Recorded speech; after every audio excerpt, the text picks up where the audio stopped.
ત્યાં થોડું ઘણું ઉગે પણ છે પણ ફળતું કાંઈ નથી. ચાતુર્માસ એકાદ વર્ષ પણ રમેશભાઈ ન થાય તો આપણને ખાલી ખાલી લાગે છે. કેમ ખાલી ખાલી લાગે? કારણ કે દર વર્ષે થાય છે એટલે ખાલી ખાલી લાગે છે. ચોમાસું ખાલી ન જવું જોઈએ. એટલે ગુરુ ભગવંત ન આવે એ પ્રમાણે ખાલી ન જવું જોઈએ કે આવ્યા પછી પણ ખાલી ન જવું જોઈએ.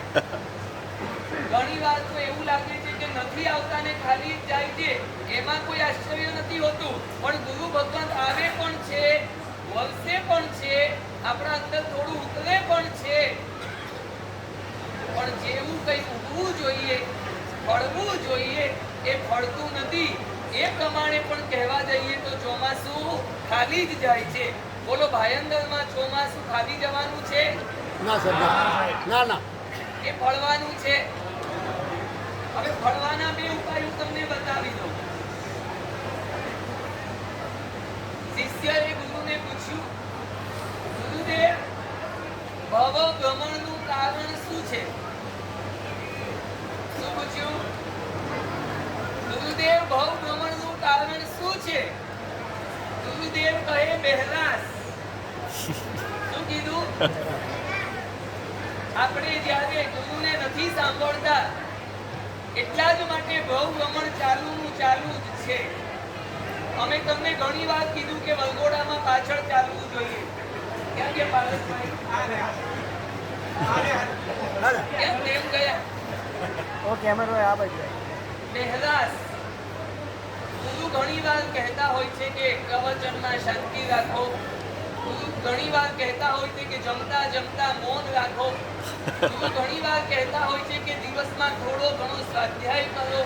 ગુરુ ઘણી વાર કહેતા હોય છે કે ઉચિત વસ્ત્ર પહેરો. આવા ઘણા બધા ઉદ્દેશો, આવા ઘણા બધા આદેશો, આવી ઘણી બધી પ્રેરણાઓ ગુરુ ભગવંત વડે હંમેશા થાય છે. એટલે ચાતુર્માસની સફળતા ગુરુ ભગવંતનું આવવું નથી. ચાતુર્માસની સફળતા ગુરુ ભગવંતના પ્રવચનો નથી. ચાતુર્માસની સફળતા આપણું સમર્પણ અને આપણો સ્વીકાર ભાવ એ જ ખરેખર ચાતુર્માસની સફળતા. ગુરુ ભગવંતને ગમે તે રીતે તમે લઈ આવો, 2 લાવો, 4 લાવો, 6 લાવો કે 8 લાવો. અમે અમદાવાદ ચાતુર્માસની અંદર 8 ધાણા, અરે મને ખબર મારે પણ આઈપીએલ છે, તમારે પણ આઈપીએલ છે, બરાબર ને? અમે 8 ધાણા શંખેશ્વરથી વિહાર કર્યો તો. વાહ.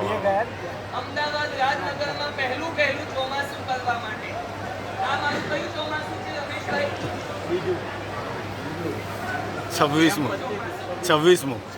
આ મારું 26મું ચોમાસું છે.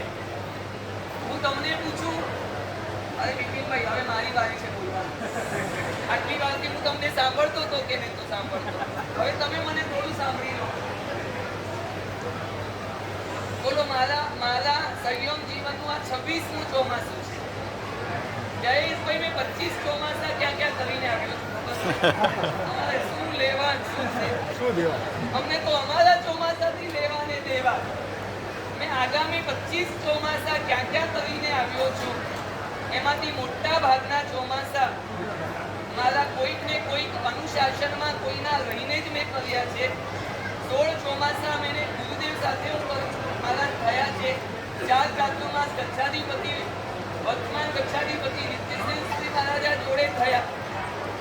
4 ચાતુર્માસ પાટણની અંદર હું હતો, પરંતુ વડીલ ગુરુ ભગવંત એટલે મુનિરાજસિંહ ચાલીસરત્ન વિજયજી મહારાજ હતા. અને 25 વર્ષમાં વહેલું ચોમાસું રાજનગરની અંદર થયું હતું ને અમે 8 મહાત્માઓ નીકળ્યા હતા શંખેશ્વરથી. વિહાર કરતા અમે મોટેરા પણ પહોંચ્યા, ત્યારે પણ 8 જ હતા. અમે વાડજ પણ પહોંચ્યા, ત્યારે પણ 8 જ હતા. પણ ગચ્છાધિપતિ ભગવંતના વારે સમાચાર આવતા હતા. અનુકૂળતા હોય તો તમારામાંથી 2 સાધુ ભગવંતને પેપગાળ મોકલી દો. અને ઠેઠ વાડજ અમે 8 આવ્યા હતા. એટલા માટે ગચ્છાધિપતિ ભગવંતની આજ્ઞાને મનમાં રાખી અને મેં ઠેઠ વાડજથી 2 ઠાણા પેપગાળ તરફ વિહાર કરાવ્યો. અને 24ના ચોમાસાની અંદર 4 ને 2 6 થાય, એટલે અમે 6 ઠાણાએ ત્યાં કર્યું, પણ અમદાવાદ વાળાએ કહ્યું કે 6 આવ્યા તો 6 નહીં જવા દઈએ. એટલે અમદાવાદ ચાતુર્માસ ફરી 2 દીક્ષા થઈ અને અમે 6 ના પાછા 8 જ થઈ ગયા. લગભગ 27 નવેમ્બરના દાદા આદિનાથની પ્રતિષ્ઠા થઈ. આજે 26 તારીખ છે. આવતીકાલે લગભગ 8 મહિના પૂરા થઈ જશે. ભાયંદર પ્રતિષ્ઠા પછી લગભગ આખા મુંબઈની સ્પર્શના હું કરીને આવ્યો છું. ને હું જ્યાં જ્યાં જઈને આવ્યો છું ત્યાંથી આજે બધા જ આવ્યા છે. સરસ છે કે તમે આવો તો અમે આવીએ. આ ભિવંડી વાળા પણ દેખો આજે આવ્યા છે. શા માટે આવ્યા છે પૂછો કે તમે આવ્યા હતા. કેતવાડી વાળા મને દેખાય છે, પારલા વાળા દેખાય છે. કાંદીવલી ક્યાં ગયું? હા, કાંદીવલી પણ આવ્યું છે. મીરા રોડ તો પાડોશી છે એટલે તો રોજ આવવાનું છે. એના સિવાય પણ હું જ્યાં જ્યાં તળાવમાં નવજીવનમાં ગયો, તાળદેવની અંદર ગયો, ભાઈખલાની અંદર ગયો, આજે બધા ક્ષેત્રના કોઈ 2 જણા, 4 જણા, 6 જણા મને દેખાયા છે. અને જ્યાં જ્યાંથી આવું છું ત્યાંથી મને પાલતા વાળાએ 2 સાધુ માંગ્યા, બોરીવલી વાળાએ પણ 2 માંગ્યા, મીરા રોડ વાળાએ પણ 2 માંગ્યા. મેં કીધું હું બધાને આપી દઈશ તો ભાયંદર જતા જતા 2 જ વધવાના. એટલે હમણાં તો હું બધાને લઈને આવ્યો છું. કોઈને વચમાં મેં કોઈ આપ્યું નથી. હવે આપવું હોય તો મારી પાસે સમય પણ બહુ ઓછો છે. માંગી માંગીને તમે થાકી ગયા હશો તો ના પાડી પાડીને હું થાક્યો તો નથી. મગ્ન દયાનંદ ચાતુર્માસનું નામકરણ શા માટે થયું? આપણે ઘણીવાર ઘણાને